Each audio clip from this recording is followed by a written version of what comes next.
बेगैरत दल्ले ने वहाँ इसने हमसे मंजर के थ्रू 5 लाख रुपए रिश्वत मिली।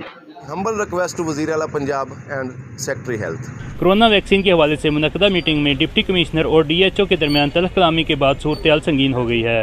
डॉक्टर ने DHQ अस्पताल, तहसील हेडक्वार्टर अस्पताल, रूरल हेल्थ सेंटर, बुनियादी मराकज़ समेत महकमा हेल्थ से मुतल्लिक़ा तमाम सर्विसेज बंद कर दी हैं। कोरोना वैक्सीनेशन भी मुकम्मल तौर पर ताअत्तुल का शिकार होकर रह गई है, जिसकी वजह से अस्पतालों में आने वाले मरीजों को शदीद मुश्किलात का सामना है। वैक्सीनेशन हो, कॉन्टैक्ट ट्रेसिंग हो, पोलियो हो, मीज़ल्स हो, TCV कैंपेन्स हो, हम दिन रात पूरी मेहनत करके हम काम कर रहे हैं। हम तमाम दिन कोविड वैक्सीनेशन की करने के बाद रात को हमें 11 से 12 बजे DC ऑफिस में बुलाया जाता है। तो आज यहाँ पे नाखुशगवार वाक़या हुआ, तो जिसमें हमारे अफसरान को गालियाँ दी गई और हमारे कंप्यूटर पर तशद्दुद किया गया और DHO डॉक्टर बिलाल साहब को तो उन्होंने कन्फाइन कर लिया। हम बड़ी मुश्किल से वहाँ से अपनी जान बचा के आए हैं। तो मैं तमाम अपने ऑफिसर्स के साथ हूँ और मेरे ऑफिसर ने भी काम करने से इनकार कर दिया है। हालांकि हमने बड़ी मेहनत के साथ 14 लाख लोगों को यहाँ पर वैक्सीनेशन लगाई है। तो मेरा ये मुतालबा है कि इस करप्ट DC को यहाँ से ट्रांसफ़र किया जाए, क्योंकि मैं बसीयत MS वहाँ पे काम कर रहा था। तो इसने हमसे मंजर के थ्रू 5 लाख रुपए रिश्वत मिली और फिर इसने जून में जाके बजट रिलीज़ किया। तो ये हमारे हालात हैं, इतने मुश्किल हालात में हम काम करने के बावजूद हमें ड्राया धमकाया जा रहा है। तो हमारे लिए गालियों के साथ साथ डॉक्टर कमेटी की तौहीन भी की जा रही है। तो मेरा गवर्नमेंट से मुतालबा है कि इसको यहाँ से ट्रांसफ़र किया जाए।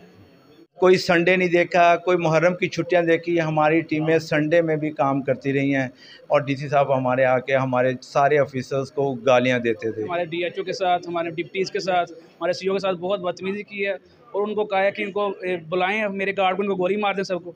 ये रवैया होता है ऑफिसर्स के साथ। हमारी टीम जो मियाँ चनों में है 50% हम वैक्सीनेशन पे पहुंच गए हैं, जो कि WHO के मुताबिक 25% होनी थी इस माह पे। ठीक है, हम 50% पे हैं, फिर भी ये रवैया हमारे साथ। रात को बुलाया जाता है 11 बजे विदाउट लेटर, बगैर लेटर दिए बुलाया जाता है सब डिप्टीज़ को, DHO को, CO को बुलाया जाता है। फिर इधर आके उनको बदतमीज़ी की जाती है उनके साथ। ये DC साहब ने ये बिल्कुल बहुत ही बुरा किया है सबके साथ और ये रोज़ होता है। लेकिन आज तो हद हो गई है कि हमारे DHO PS को और सबको जो सा है इन्होंने कहा है इनको गोली मारो, सबको इनको बाहर निकालो।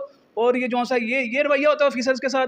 ये जब तक ये DC नहीं जाएगा हम काम नहीं करेंगे। अस्पताल में आने वाले मरीजों ने वज़ीर आला पंजाब उस्मान बुज़दार से मुतालबा किया है कि डिप्टी कमिश्नर खानेवाल और डॉक्टर्स के दरमियान तनाज़ा हल करवा के आने वाले मरीजों की मुश्किलात में कमी लाई जाए। यही रिक्वेस्ट है, यही गुजारिश है, कम से कम OPD खोली जाए और मरीज़ों का जो कोई पुरसाने हाल नहीं बन रहा, दूर दराज इलाकों से मरीज़ यहाँ मेडिसिन लेने के लिए आए हुए हैं, उनकी हक रसी की जाए, उनकी दाद रसी की जाए। आई हम्बल रिक्वेस्ट टू वज़ीर आला पंजाब एंड सेक्रेटरी हेल्थ।